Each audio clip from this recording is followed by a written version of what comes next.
हिंदुस्तान में रहकर और किसी दूसरे मुल्क का झंडा फहराना ये कानूनी तौर से गलत है कि अगर भारतीय जनता पार्टी के मुकाबिल में धुलिया लोकसभा हलके में अगर सबसे पावरफुल उम्मीदवार है तो अल्हम्दुलिल्लाह वो लोग भी सब आकर देखते हैं मेरे कामों को और अल्हम्दुलिल्लाह मुझे दुआओं से नवाजते हैं और मुझसे ये गुजारिश करते हैं कि आप लोग मालेगांव आकर इलेक्शन लड़ें। साई चैतन्य पैरामेडिकल कॉलेज लेकर आया है पैरामेडिकल काउंसिल और सरकारी नौकरियों के लिए उपयोगी पाठ्यक्रम।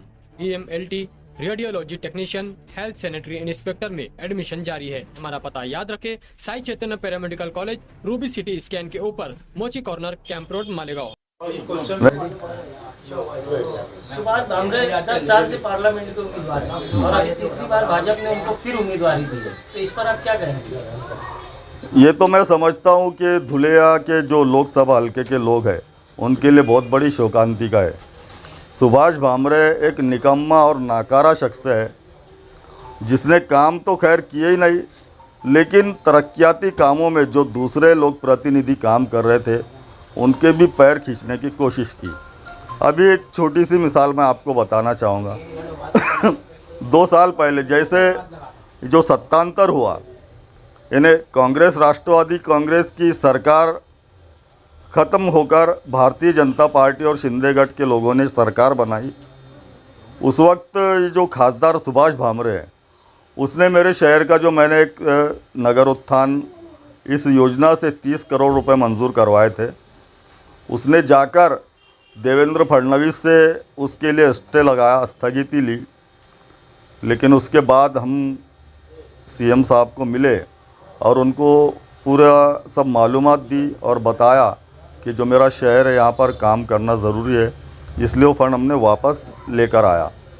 दूसरे बात मैं आपको बताना चाहूँगा कि जो हमारा शहर जो 80 फीट रोड है, 80 फीट रोड की हालत बहुत खस्ता हो चुकी है।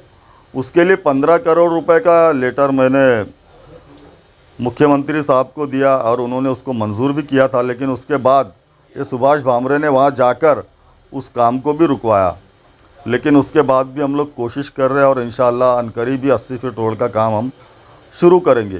तो मैं ये बताना चाहूँगा कि जो सुभाष भामरे है ये 24 घंटे दिन भर यानी घर में सोए पड़े रहते, ये किसी तरह का काम नहीं करते, लेकिन फिर भी उनको सिर्फ जातिवाद के नाम पर और जो मोदी की लाट चल रही है उसके नाम पर 2 मरतबा लोगों ने चुन कर दिया। ये हमारे पूरे धुलिया मालेगांव हल्का पार्लियामेंट के लिए बहुत अफसोस की बात है।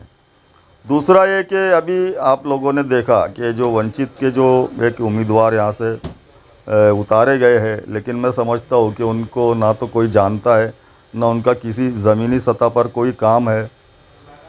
फिर भी अगर कोई वक्त ऐसा आता है, आगे माहौल अगर ऐसा बनता है कि हम सब लोग यानी जितने भी सेकुलर लोग हैं सब यकजा होकर, अभी जैसा कि हमने सुना कि सुभाष भामरे के यहाँ पर बागलान वगैरह और दाबाड़ी सटाना इस इलाके में बहुत विरोध हो रहा है, तो ये सब लोग अगर जमकर इकट्ठा होते हैं तो भारतीय जनता पार्टी के सुभाष भामरे को किस तरह से हराया जाए उस पर हम लोग पूरी तरह से काम करेंगे।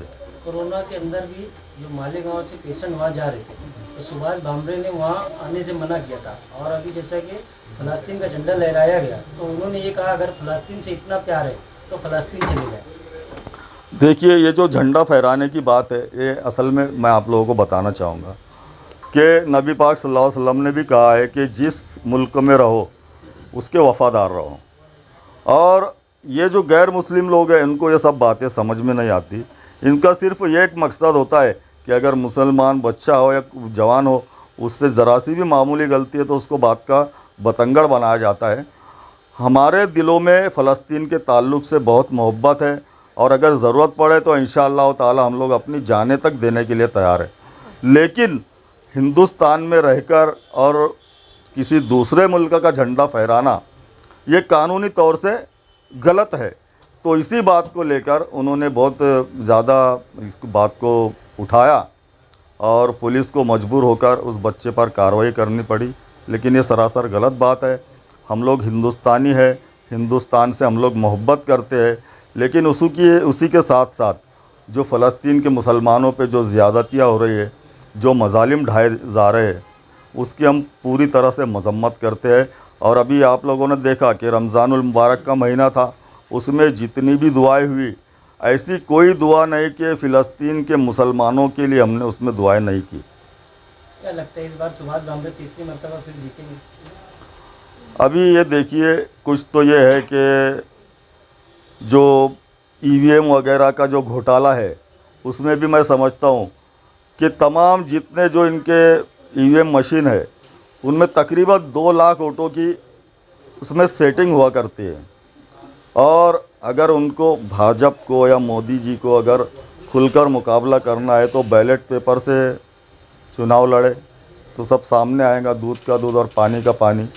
लेकिन फ़िलहाल तो ऐसा है कि पूरा जो मुल्क है हमारे, अभी हम देख रहे हैं राम मंदिर का मुद्दा उठाया गया, राम मंदिर हमने बनाया, ऐसा कहकर सिर्फ जातिवाद के नाम पर वो लोग चुनाव लड़ रहे हैं।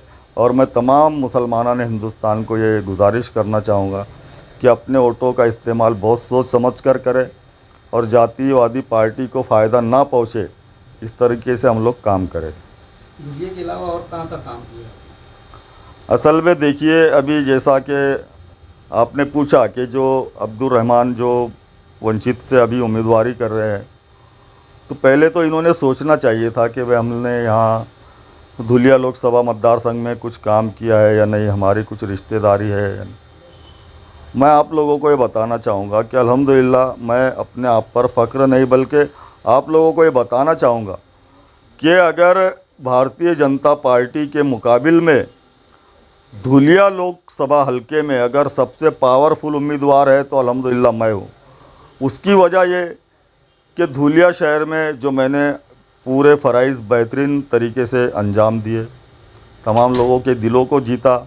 और यहाँ जो मालेगांव में जो यहाँ के लोगों के रिश्तेदारी धुलिया वालों से, वो लोग भी सब आकर देखते हैं मेरे कामों को और अल्हम्दुलिल्लाह मुझे दुआओं से नवाजते हैं और मुझसे ये गुजारिश करते हैं कि आप लोग मालेगांव आकर इलेक्शन लड़ें। कुछ लोगों का ये कहना है कि आप धुलिया के लोकसभा हल्का से आप लोग उम्मीदवारी कीजिए। उसकी वजह ये कि मैंने सिर्फ धुलिया ही नहीं बल्कि इतराफ़ के जितने ग्रामीण हैं, जैसे नेर, आरवी, कुसुम्बा, झोड़गा, न्यालोद, मोहाड़ी, ऐसे कई जगह मैंने काम किए जो कि ग्रामीण में आता है। मेरा मतदार संघ ना होते हुए भी मैंने काम किए और तमाम लोगों की ये चाहत थी कि मैं लोकसभा का इलेक्शन लड़ूं। लेकिन मैंने जैसे आप लोगों को अभी बताया, मुझे कुछ लोगों की तरफ से ऑफ़र भी आई कि आप उम्मीदवारी करो, हम आपका साथ देंगे। लेकिन पूरा कैलकुलेशन देखने के बाद मैंने ये अंदाज़ा लगाया कि अगर मुस्लिम उम्मीदवार कितना भी मजबूत हो तो 2 से 2.5 लाख वोट ले सकता है, उससे ज़्यादा वोट किसी भी तरह से उनके लिए नामुमकिन है। इसलिए हमने असद साहब से भी मना किया कि हमारा कोई भी उम्मीदवार यहाँ पर उतारा ना जाए। असल में देखिए, अगर कोई मुस्लिम बच्चा अगर कोई मामूली गलती करे तो उसका बात का बतंगड़ बनाया जाता है।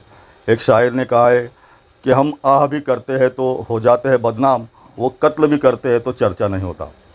कई तरह की देशद्रोही जो बातें हैं भारतीय जनता पार्टी के लोग करते हैं, शिवसेना के लोग करते हैं, लेकिन उन पर किसी भी तरह की कार्रवाई नहीं की जाती। एक मासूम बच्चे ने अगर फ़लस्तीन का झंडा फहराया, उस पर गुनाह दर्ज किया जाता है, ये गलत बात है। और मैं तो ये बताना चाहूँगा आप लोगों को कि हिंदुस्तान में सिर्फ मैं ही नहीं बल्कि पूरे हिंदुस्तान का हर मुसलमान फ़िलिस्तीन की हिमायत करता है, करता था और इंशाअल्लाह अज़ीज़ करता रहेगा। उसको लेकर मालेगांव के जो सियासी लीडरान हैं इस पर सियासत कर रहे हैं कि उसको हमने छुड़ा के लाया, उसको हमने छुड़ा के लाया, तो क्या इस पर सियासत होनी चाहिए मसले पर? देखिए, मुझे तो अफसोस होता है यहाँ की सियासत देखकर। यहाँ पर सिर्फ चिल्लम चिल्ली चलता है। यहाँ पर तरक्याती कामों पर कोई बात नहीं करता, कोई काम नहीं करता, सिर्फ इसने ऐसा कहा, उसने वैसा कहा। ये सब गलत बातें। जहाँ पर कौम और दीन का मसला है तो मैं समझता हूँ कि सभी पार्टी के लोगों ने एकजुट होकर उसका मुकाबला करना चाहिए। ठीक है, बहुत शुक्रिया।